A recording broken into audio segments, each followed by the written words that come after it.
Bună dimineața, bine ați venit la un nou vlog. Asta video facem în limba română și ia să vedem cum merge video în limba română. Aici soțul meu. Bună dimineața, sunt Dani, soțul Linei. Am reușit să o conving pe Lina să facă videourile în limba română, așa cum știa să vorbească. Este doar de 2 ani în România. Sper să o înțelegeți. Trebuie să o ajut și eu.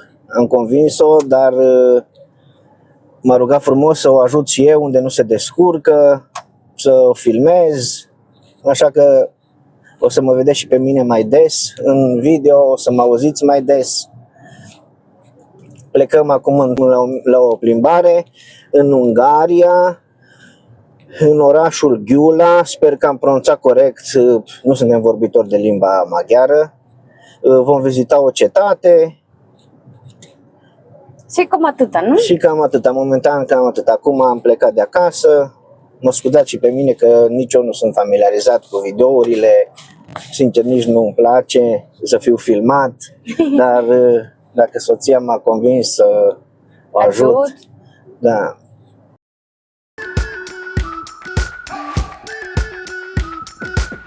We've been waiting for so long. We've been waiting for this time to begin. We ain't getting any older. I kinda feel a little younger. Și dacă tot am trecut pe lângă Arad, nu puteam să nu oprim să luăm celebri langoși pe care îi laudă toată lumea, că ar fi cei mai buni langoși din județul Arad și Timișoara. Da, am gustat, e foarte, foarte, foarte bun. Noi am mai fost aici Da. și am mai luat. Uite ce coadă e acolo, deja se vede coada. Da. Să parcăm aici. Uite ce e aici. Aoleu. Hai să parcăm aici. Soțul meu merge și cumpără langoși și noi așteptăm aici în mașină. Isa ruptă de foame. E un pic supărată. Și Diego aici cu minte. Și ia să vedem cum e langoș. Am venit totul cu langoș. 25 de minute am stat pentru langoși. Foarte bun. Chiar acum am văzut în timp ce așteptam că de 35 de ani este această lapte bun. Sunt fierbinți. Oh, mamma O să mia. trebuiască să așteptăm puțin și pe urmă îi fulecăm. Ok? Și soțul meu a cumpărat Pepsi pentru noi și atunci ia să vedem cum e langoș. Avem aici langoș de brânză. Arată foarte, foarte bine. Uite acolo e brânza, uite brânza acolo. Oh, uite. Ia să vedem ce gust are. Bun, dar aveți gaze. Aoleu. Și pe un drum îți primi de brânza.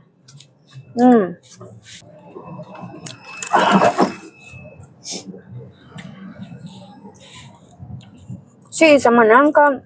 Mă suntem în Arad. Acum noi sunt Arad, da? În Arad, da. Și mai avem 68 de kilometri până la locația din Ungaria. Ce facem? E apă acolo. Da. Ce bine că acum deja au început, au venit vara și noi se poate, iar afară cu copii, să facem plimbare, să facem de toate, facem playa, mergem la piscina, mergem pe la terasă, să mâncăm, nu știu, cine, masa de prânz, mic coedion. E foarte, foarte, foarte frumos acum. Să fiu singur, să fiu sincer, așa spune? Sinceră, nu-mi place deloc iarna. Singurul pentru foarte frig și nu se poate face absolut nimic afară. Tot înăuntru. Da, soția din ianuarie, din 2 în 2 zile mă întreabă când vine vara. Cum vede puțin soare afară, gata, e vară. Nu-i vară, că e minus 10 grade, e soare, dar nu e cald afară. Nu că e soare, e cald, bine, iese până afară, vine înapoi, vai, dar ce frig e, cum e soare și e frig. Păi, uite că așa e aici la noi, da, ce să facem? Pentru mine sunt un pic ciudat, pentru că eu sunt de America Latină, țin America Latină. Tot e la fel, tot an La fel, avem, de exemplu, în orașul meu, în Bogota, tot timpul la fel. 2, 3, 2, 4 grade. E foarte, foarte ok. Se poate iar... Bine, și la voi e rece Peste noaptea, tot. că Da, noaptea da. 8 grade, 6 grade, 9 grade, nu-i cald. Da, de noapte, da, Dar noapte nava, frig. ziua E ok. 22 de grade, 24, e numai bine. Nu e Super, foarte- e super, nu e super. foarte cald. Și, Perfect. de exemplu, în Cali, în Cartagena, e foarte, foarte cald. Acolo e 40 grade tot an. Nu se schimbă temperatura, ok. Medellin e 2-7 grade, e foarte ok. Tot an. În oraș unde sunt eu, e un pic mai rece. Pero soy ambăznuita asta Bremia. Și când au venit aici, a România, a fost un pic un șoc cultural de tot, că pues, Bremia se schimbă foarte, foarte, foarte repede. Dintr-o dată e vara și după vine toamna, după vine iarna, după vine primăvara. Dar e un singur anotimp. Pic nu e mai cald, că iarna, da, că e da. vară. Aici la noi se schimbă. Se schimbă foarte, foarte, foarte mult, da. Da. Și avem asta de Al doilea șuncă langoș. și cascaval. 2 langos, Unul a fost cu cașcaval și unul cu cașcaval și cu șuncă. uite, plin de cascaval și de șunca. Am ajuns în Ungaria și acum căutăm intrarea, Să intrăm înăuntru în să intrăm cetate. înăuntru, da. Să vedem cum reușim să intrăm, că noi suntem și cu căruciorul. Până în ce anumit punct avem acces cu căruciorul. Vedem ce-o fi pe aici. Și noi facem pauze pentru că copiii mănânce ceva și bei și apă, se hidrateze, facem pauza de mâncare.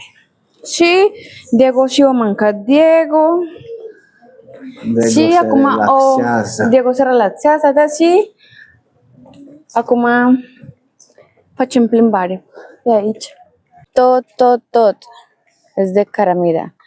S-a construit în Secolul. secolul 15, s-a construit în secolul 15, foarte mult ani înainte și arată foarte frumos.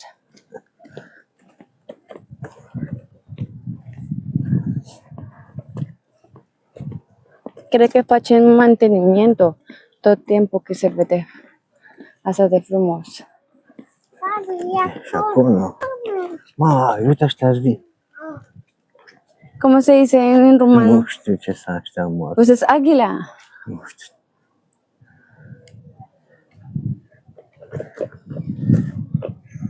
Wow.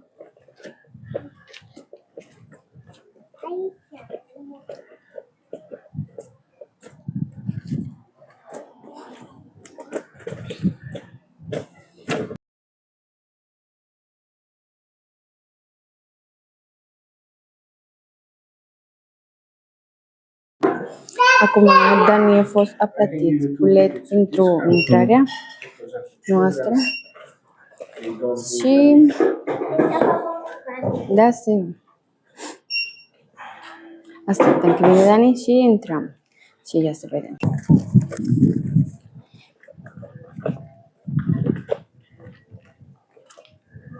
Și asta castel are 4 camere pentru expoziție. Și ia să vedem și Am putem vedea plătit tot. 4500 de forinți pentru 2 persoane. Copiii au avut gratis. Oh, foarte fain. Nu știu cât vine acum 4500 de forinți Super. în lei. Copiii intră gratis. Da.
bucătărie, Nu este fan.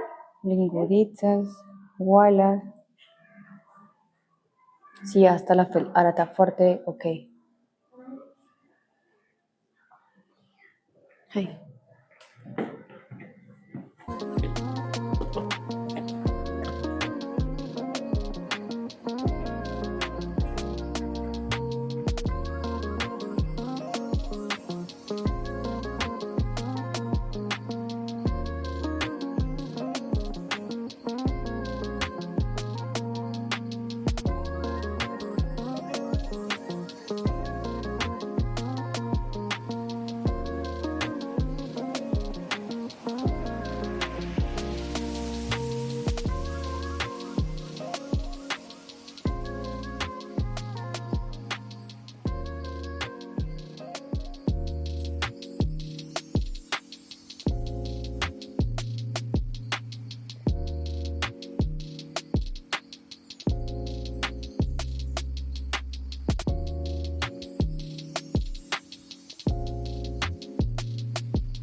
Și aici cred că era pentru apa. Ce? Aici? Aici cred că avea apa înainte. Și acum mergem sus și ia să vedem. Hai! Ia să vedem. Cu oamenii de caz. Și asta se spune scara, nu? Și asta scara tot top de lemne. Absolutamente tot de lemne. Nu mi-e bine să cred cum este așa de vechi și așa de arată foarte bine tot. Oh. Cred că asta folosim pentru război. Cred. Oh, da.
Wow! Că nu mi vine să cred. Uitați. Asta armatura, nu știu cum se spune în română. Și uite, Isa, uite. Oh my God. Mamma mia. Oh. Wow. Și manucea sale. Vai. Demasiados. super top. Isabel, aici. Tot asta cred că a fost pentru război. O de... Hai, Isabel, acá.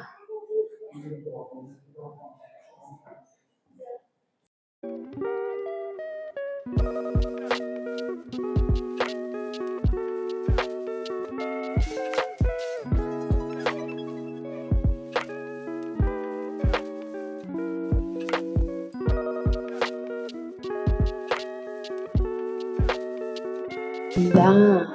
Wow! Wow, wow, wow! Da. Ai făcut? Nu este, cred că era soba. Cred că da. Cred că acolo a fost una soba. Ai acolo. Ce federe. Uite, Hai acolo. Cetate, asta e cetate. Ok, am terminat de vizitar cetatea și acum vedem așa pe afară. Este foarte frumos, ai un și, cum se cheamă, Rio? Da, nu știu, un lac, o baltă. Și ai un lac și este foarte frumos și am văzut că aici facem como jocuri pentru copii, că cred că distracție, dar un parc de închis. distracție, da, eu cred că se face singur în weekend. Sau seara, O seara, cine știe? Acum că copiii intră a vacanta de vara, nu? mai Cine știe? puțin. Mai puțin, da. Și acum, Mergem să mâncăm o înghețată sau să bem un suc, vedem ce găsim pe o terasă undeva să stăm un pic da, la umbră. Da, n-am găsit nicio terasă care să aibă și înghețată și suc, doar terasă cu mâncare, cu... da. O să mergem la mașină, luăm mașina și ne ducem la McDonald's, că acolo găsim tot ce vrem. Da, și e foarte cald și copiii are sete și cald. Atunci îi coptăm. Nu prea le place la copii să mergem pe jos cu căruciorul prin soare. Da, O să luăm mașina și ne ducem direct la McDonald's și stăm acolo pe terasă sau înăuntru la clima. Isabela? Am ajuns la KFC. McDonald's a fost foarte, foarte, foarte departe, atunci noi nu am mers. Și asta a fost el mai... Cum se dice? Mai cerca? Asta a fost el mai aproape de noi. Și ya să vedem ce găsim pentru copii și pentru noi.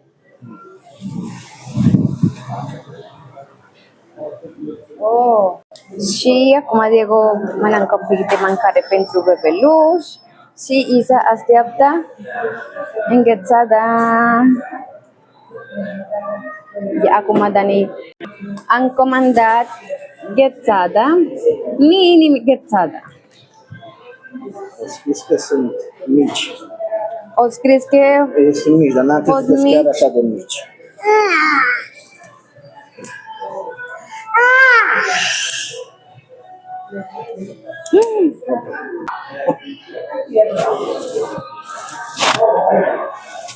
acum soțul meu merge și comanda churros pentru mine.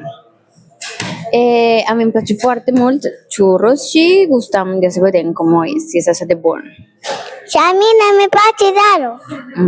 Și acum copiii mănâncă, copii nu, ei se mănâncă înghețată, Diego nu a vrut mai mâncare. Au venit churros la masa și sunt proaspeți, sunt foarte, foarte fierbinte. Diego. Atunci, ia să vedem ce gustare churros aici în Ungaria, Gordi? Asta e Ungaria? Da. Ya să vedem ce gustul are churros de Ungaria. Și au dat și sos de capciune, avem sos de capciune pentru churros.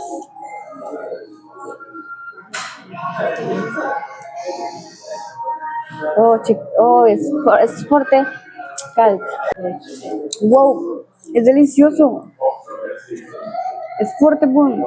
Și sos de capciune și churros.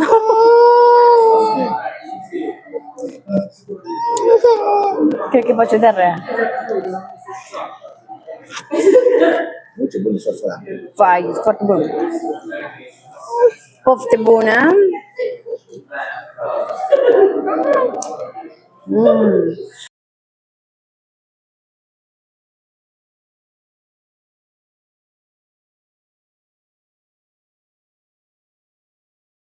Churros.